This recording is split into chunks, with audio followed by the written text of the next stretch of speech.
The VCCS has developed a new faculty development and evaluation plan. As full-time teaching faculty, we have the option of adopting the VCCS model plan, or we can choose the TCC plan. The TCC plan has been created by an ad hoc committee that has put a great deal of time, thought, and reflection into making a plan that's a good fit for TCC. Will the members of the Faculty Senate Ad Hoc Committee on Faculty Development and Evaluation please stand so we can thank you, and so if faculty members have questions, they know who to come for answers.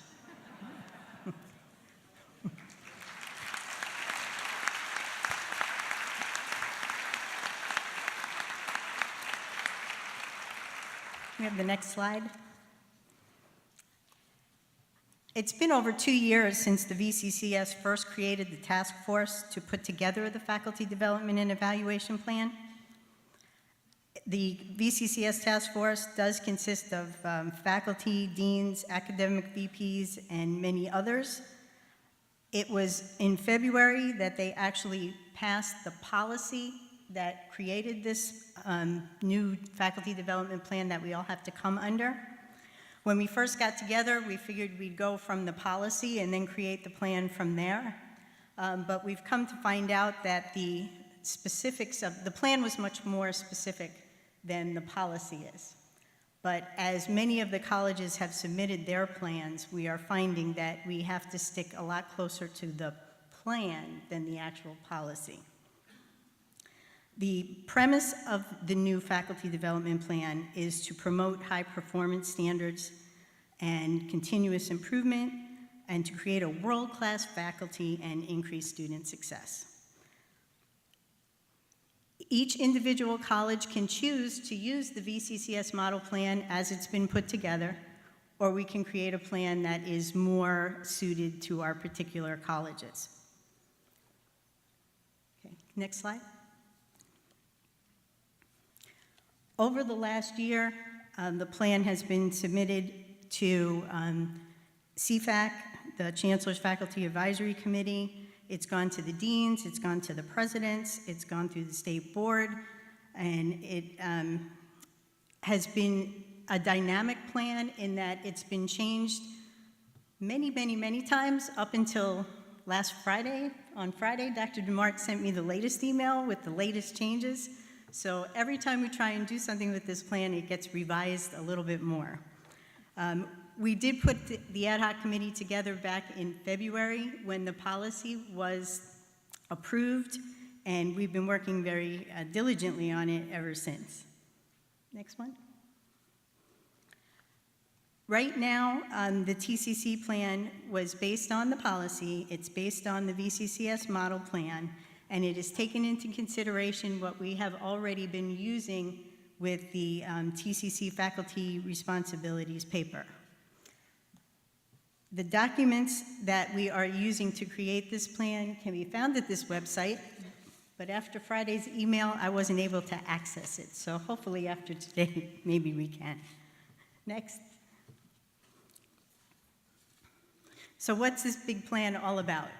There are actually 3 major components of the full-time faculty evaluation plan, and this plan is specifically for full-time teaching faculty. One is that the ratings from the old plan of excellent and very good and good is gone. With this plan, faculty will either meet expectations or they will not meet expectations. And with that, it is up to the faculty member to prove that they do meet expectations by submitting the proper documentation to the supervising dean. Once you do submit that documentation, then it's up to the dean, if they say you don't meet expectations, to prove otherwise. But do not meet expectations is the default, so you absolutely have to prove that you do meet expectations. So evaluation is one part, annual performance and professional development objectives is another part, and reward and recognition is the third part. So those are the 3 main parts. With annual performance evaluation and professional development objectives, each year you will put together some objectives with your supervising dean. but you will only have an evaluation at the end of your appointment term. So if you have a 3-year appointment, you'll only have an evaluation once every 3 years. If you have a 5-year appointment, you'll only have an evaluation once every 5 years.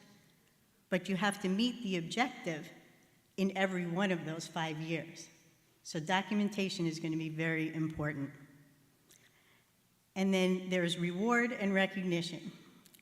And recognition is not of tremendous monetary value. It has to be of $75 or less. And more people would get recognition than would get reward.